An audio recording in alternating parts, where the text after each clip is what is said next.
नमस्कार, बहुत बहुत स्वागत है आप सभी का हमारे विशेष कार्यक्रम में। मैं आप सभी के साथ हूं कंचन। आज का ये विशेष कार्यक्रम और भी विशेष होने जा रहा है क्योंकि आज हम बात करेंगे कि माँ बगलामुखी का अनुष्ठान आप कैसे करा सकते हैं। क्या माँ बगलामुखी का अनुष्ठान हर कोई करा सकता है? क्या अगर किसी के जीवन में परेशानी चल रही है, बहुत ज़्यादा परेशान है, अचानक से बिजनेस बिल्कुल खत्म हो गया है, या फिर बहुत मेहनत करके मकान खरीदा था, आज वो मकान बेचना पड़ रहा है, या जिंदगी में ऐसा कुछ है जो खो चुका है और उसे पाने के लिए आप दर दर भटक रहे हैं, तो वो कैसे हासिल होगा? क्या इस अनुष्ठान से वो सब कुछ हासिल हो सकता है जिसकी जरूरत आपको है? ऐसे बहुत सारे सवालों पर आज हम उत्तर लेंगे। मेरे साथ हमारे इस खास कार्यक्रम में माँ बगलामुखी के परम साधक कथावाचक आचार्य भरत जी हैं। बहुत बहुत स्वागत है महाराज श्री आपका। जय माई की। महाराज श्री, जैसे हमने अनुष्ठान की बात करी, तो जब भी मैं आपके साथ करती हूँ पॉडकास्ट, तो उसके बाद मेरे खुद के बहुत सारे फ्रेंड्स हैं, ऐसे नोन्स हैं जो मैसेज करते हैं और पूछते हैं कि महाराज श्री से आपने पूछा अनुष्ठान के बारे में, तो महाराज श्री ने कहा कि अनुष्ठान थोड़ा महंगा होता है।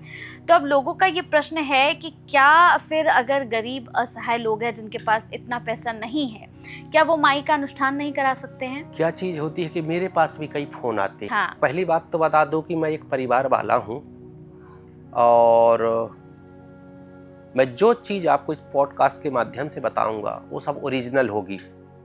ठीक है, दो प्रक्रिया उनको मैं बताता हूँ सबको। माता रानी बगलामुखी से संबंध, देखिए भैया, ये राहु केतु का अनुष्ठान तो है नहीं, इनमें औषधियां लगती हैं।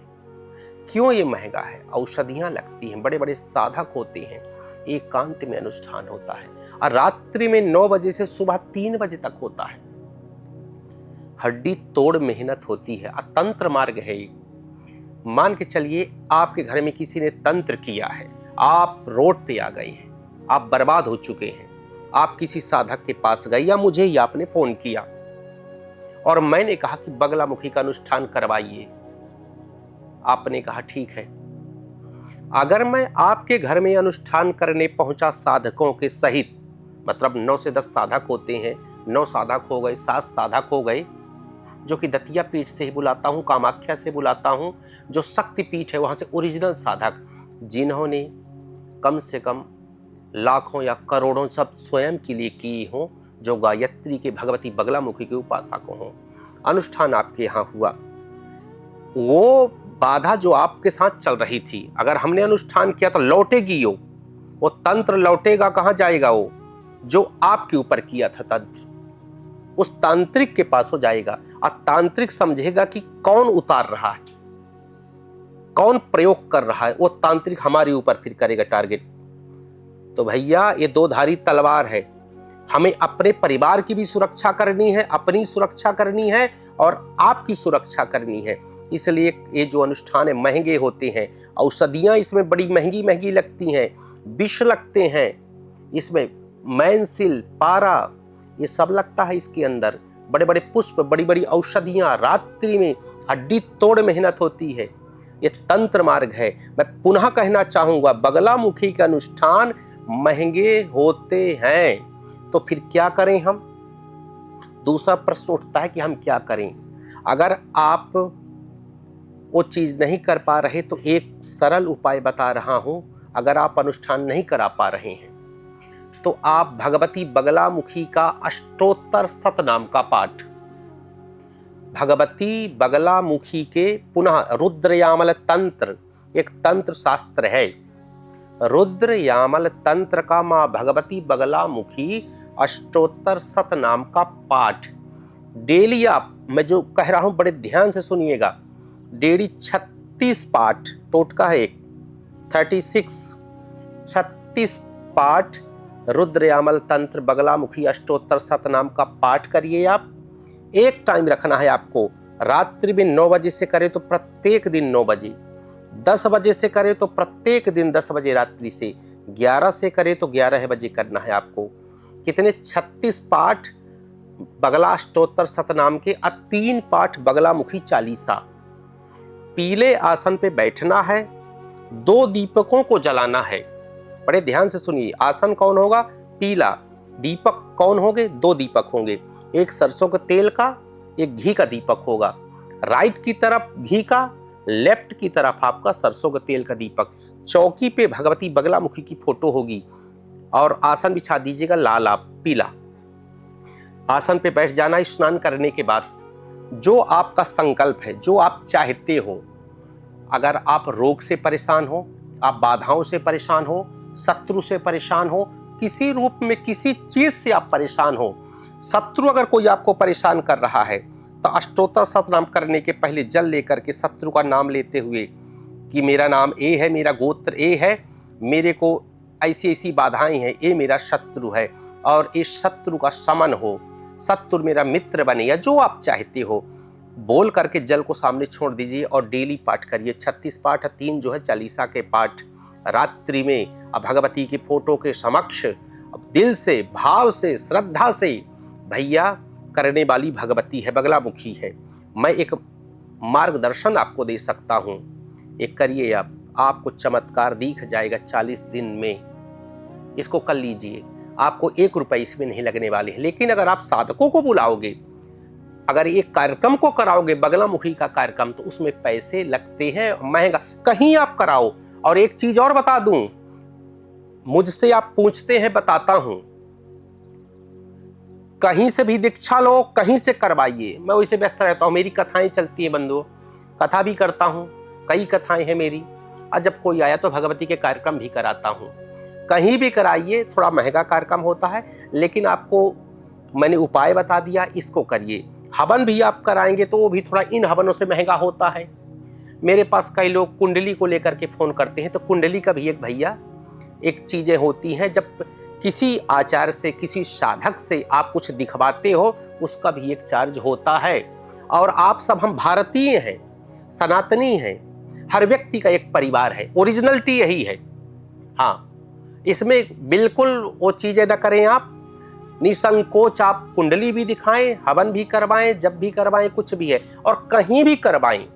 लेकिन एक निवेदन जो मैं कह रहा हूं, इस निवेदन को आप स्वीकार करें, दीक्षा लेकर के करें, या साधकों से कराएं, या स्वयं आप जो है इन प्रक्रियाओं का अनुपालन आप करें। मैं तो यही निवेदन करना चाहूँगा। जैसे हमने बहुत बार महाराष्ट्र ही देखा है कि लोग मुद्राओं की बात करते हैं कि माँ बगलामुखी में मुद्राओं का भी बहुत बड़ा महत्व होता है।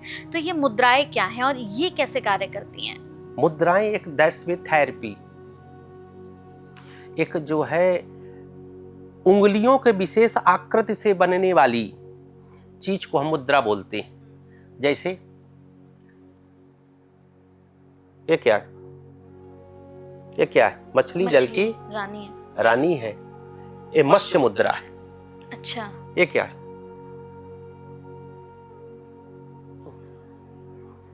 ये जल में दिखाया जाता, दैट्स मीन अमृतीकरण जल का जब किया जाता है। अंकुश मुद्रा, मुद्राएं हैं। ये मुद्राएं जो हैं, तो ये विशेष, जब उंगलियों की विशेष आकृति से बनती हैं, पता है इन मुद्राओं का कितना महत्व है आध्यात्मिक और वैज्ञानिक। इन मुद्राओं से रोग शांत हो सकते हैं। अच्छा, विशेष आकृति जो बनती है, ये आकृति विशेष, उसके पास एक आकर्षण होता है, एक तेज होता है, विशेष एक चुंबकीय प्रभाव होता है, एक डिवाइन एनर्जी होती है उसके पास। भगवान को बुलाने का प्रयोग मुद्रा को दिखा करके किया जाता है। भोग लगाने की भी एक मुद्रा है, प्रकट करने की भी एक मुद्रा है, बैठाने की मुद्रा है, खिलाने की मुद्रा है, आहुति देने की मुद्रा है। कितनी तरह की मुद्राएं होती हैं। तंत्र मार्ग कौन सी सूक्री मुद्राएं कब होती हैं। अलग अलग मुद्राओं का अलग अलग महत्व है। और ये मुद्राएं जो हैं, ये पूरा भगवती के अर्चन में प्रयोग की जाती हैं। भगवती को अंग प्रत्यंगों में बैठाने के लिए प्रयोग की जाती हैं, भगवती को खिलाने के लिए प्रयोग की जाती हैं, और स्वस्थ रोग ठीक करने के लिए मुद्राओं का प्रयोग होता है। भगवती को प्रसन्न करने के लिए मुद्राओं का प्रयोग होता है। जल को पवित्र करने के लिए, जल को दिव्य और भव्य बनाने के लिए मुद्राओं का प्रयोग होता है। स्थापन, स्तंभन, मोहन, सम्मोहन, उच्चाटन, वशीकरण इत्यादि प्रक्रियाओं में भी इन मुद्राओं का प्रयोग होता है। पूजन मार्ग में, तंत्र मार्ग में मुद्राओं का बहुत ही बड़ा महत्व है। इसके बिना कोई कार्य ही नहीं होता पूजन का। ऐसी है मुद्राएं। तो ये जो मुद्राएं हैं ये कोई भी कर सकता है महाराष्ट्र, या इसके कुछ नियम होते हैं? जैसे अगर कोई सीखता है या इन मुद्राओं के बारे में किसी को पता लगता है तो कोई भी कर सकता है ये? नॉर्मल जो मुद्राएं हैं, तो जैसे पूजा पाठ की जो है उसको तो नॉर्मल व्यक्ति कर सकते हैं, बात वही आ गई। लेकिन जब कोई दैवीय, जैसे कि 10 महाविद्याओं से संबंधित कोई अगर जैसे गुरुमुख नहीं हुआ है, गुरु दीक्षा नहीं लिया है, तो कुछ मुद्राएं वर्जनीक हैं, वह नहीं करना चाहिए। जैसे देवी को हम योनि मुद्रा से प्रणाम करते हैं, तो हालांकि नॉर्मली व्यक्ति कर सकते हैं उसे, लेकिन कुछ और गुप्त मुद्राएं हैं। उन गुप्त मुद्राओं को ये जब गुरु प्रदान करता है, बताता है, जैसे कवच को लेकर के हो गया, कुछ पाठ को लेकर के हो गया, कुछ मुद्राओं को लेकर के हो गया, और जब गुरु के समक्ष हम जाते हैं ना, तो गुरु बहुत सारे रहस्यों को हमें बताता है जो गूगल नहीं बता पाएगा। मैं देखता हूं ना, कई लोग भ्रमित करते हैं कई लोगों को कि आइए मैं एक मंत्र बताता हूं भगवती बगलामुखी का, इस मंत्र की चैंटिंग करो। एक अक्षरी बीज मंत्र बताता हूं, मूल मंत्र बताता हूं, चतुराक्षरी बताता हूं। जीवन को ये नष्ट कर रहे हैं, सब तबाह कर रहे हैं। तो ये नहीं, सब कुछ आपको मिलेगा। मैं कहता तो हूं, मैं आपका बंधु हूं, आपका भाई हूं, आपका मित्र हूं, आपका साधक हूं। आपको आना है, सब कुछ मिलेगा। लेकिन गुरु कब रहस्यों को खोलता है? जब शिष्य आता है, जब शिष्य योग्य होता है। ये गुप्त विद्याएं हैं भैया, पुनः कह रहा हूं, ये गूगल से मत ढूंढिए और फेसबुक से मत ढूंढिए। गुप्त विद्याएं हैं, गुरु के चरणों में बैठ करके ही समस्त विद्याओं को आप प्राप्त कर सकते हो। कोशिश करिए, आइए, आप स्वागत है। बिल्कुल। और इसके लिए आपको गुरु दीक्षा लेना बहुत ज़्यादा ज़रूरी है। देखिए, लगातार हर एक एपिसोड में हमने आपसे ये कहा है कि जो भी एपिसोड में आपको बताया जाता है, चाहे आपको कोई मुद्रा बताई जाती है, आपको कोई मंत्र बताया जाता है, आपको कोई माँ बगलामुखी की पूजा बताई जाती है, कृपया करके एक बार फिर से सुन लें कि बहुत सारी ऐसी चीज़ें हैं जो आपको दीक्षा लेने के बाद ही करनी है। यूट्यूब मास्टर बनकर प्लीज़ खुद से घर पर बैठकर मत करने लगेगा। ये हम हमेशा अपने हर एक एपिसोड में बताते हैं, और महाराज श्री खुद कहते हैं कि आप दीक्षा लेकर जो चाहे कर सकते हैं जीवन में, लेकिन बिना दीक्षा लिए अगर आप कुछ भी करते हैं तो ये तंत्र मार्ग है, इसमें आपको बहुत मुसीबतें आ सकती हैं। अगले एपिसोड में फिर आपसे मुलाकात होगी, माँ बगलामुखी को लेकर और भी बहुत सारी चर्चाएं हम करेंगे। बहुत बहुत धन्यवाद महाराज श्री। जय माई की।